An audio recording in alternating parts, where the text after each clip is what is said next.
Video for Yeshua Stern. All right, buddy. All right, so here's the way this works. So it's a SWOT analysis. It stands for strengths, weaknesses, opportunities, and threats. You want to take a sheet of paper and you want to divide it down vertically and horizontally.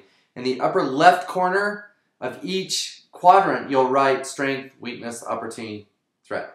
Strengths are obvious. We want to start with an analysis of what are we doing that really wins. Weaknesses are things that we can put actions around, and we can overcome those through action planning, strategic planning, just general awareness. I let my team know I'm not looking. This isn't a chance to air our dirty laundry.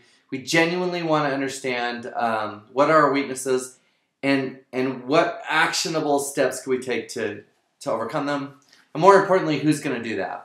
And then it goes to opportunities, and those are things like, for example, untapped markets or different lead generation sources, things like that. And then threats. Now, threats are different than weaknesses. Threats are things that are more global in nature. For example, the interest rate going up. We keep saying that's going to happen. It's going to at some point, though they just came down.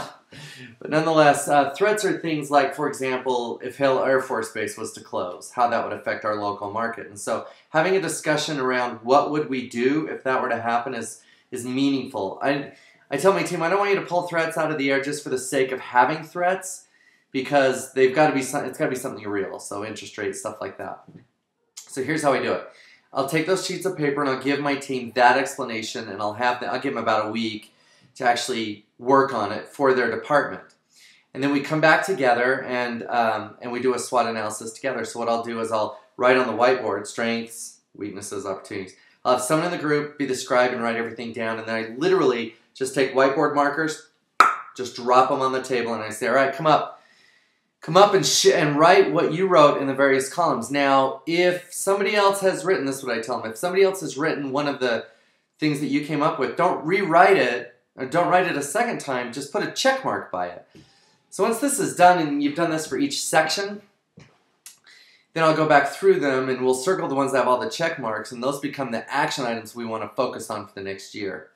So this is a great exercise to determine what are the things that we want to do to work on the business, not just in it. It's a great group activity. People get a lot of input, and it really shines a light on how the team is thinking and what they're feeling.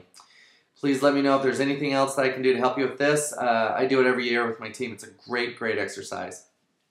Peace!